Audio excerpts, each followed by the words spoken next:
Hi there! I'm Vanessa with The Soul Restored, where I help bring back sanity to every aspect of your life. Today's topic is how to deal with failure. First of all, I had to really deal with the perfectionist voice in my head, so I needed to know the exact definition of failure. The definition of failure is being unsuccessful at achieving one's goal, or behave in a way contrary to one's expectations or hopes. So that's not the end. You didn't just die. It's gonna be okay. I don't know about you, but I really like to bludgeon myself with shame when I fail at something. But let me tell you, all of the shame in the world will not create a place of safety to deal with failure. In fact, it'll do the exact opposite. It'll create fear and insecurity, thus promoting stagnancy. So what do? We just get in fetal position and not do anything because we think we're just going to screw up again. Or we truly believe that because we didn't achieve said goal yet, that we won't ever be able to do it. And rather than deal with the pains of failure, we just do nothing. But that doesn't make any sense. Promoting more stagnancy. So what do?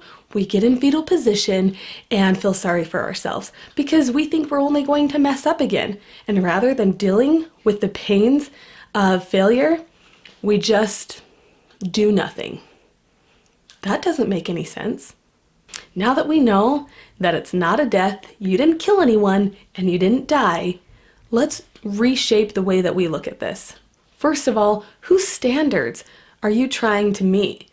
Yours, the perfectionist voice in your head, the Joneses, or a more compassionate, loving standard that will actually help and promote you to make those changes and to keep the goals that you're so eagerly trying to have. Remember, failure is not the final destination. You just haven't achieved your goal yet. And let me tell you the power of yet. It is something that allows for growth. We haven't gotten to our potential yet, but there is so much room for it to happen. If we're not already there yet, we certainly can get there. So it's ultimately the most positive way of looking at failure. We have so much ability and we have so much to look forward to. To make sure that this really can happen, you have to have a lot of compassion for yourself. You need to dismiss those times where outside influences disrupted your flow. You need to realize that there are so many other conflicts that you do not have control over that can interfere with your ability to succeed at times.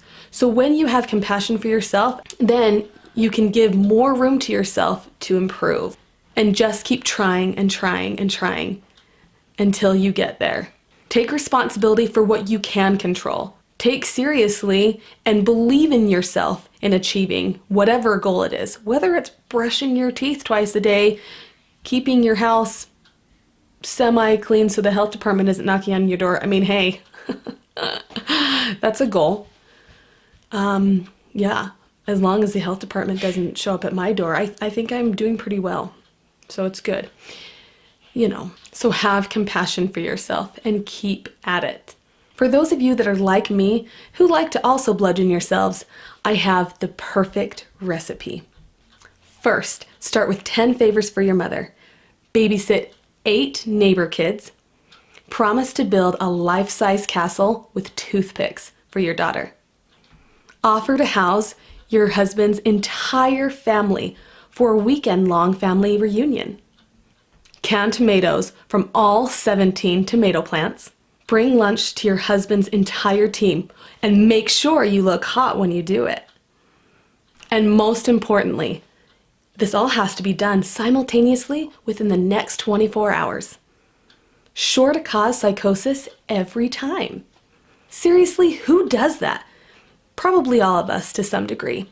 But it should be comical that we expect ourselves to succeed with that many expectations that are freaking crazy. So let it go, create some good boundaries. Check out my other video on boundaries. It'll blow your socks off. And realize what you can control. And remember to keep goaling and have compassion for yourself. I've linked below a goal sheet and a compassion letter that you guys can do. And I promise from personal experience, I have done both of those and they have helped me to crawl out of any failure abyss that I've gotten myself into. Seriously, you've got this. Just stay focused. Thanks guys. Thank you so much for watching.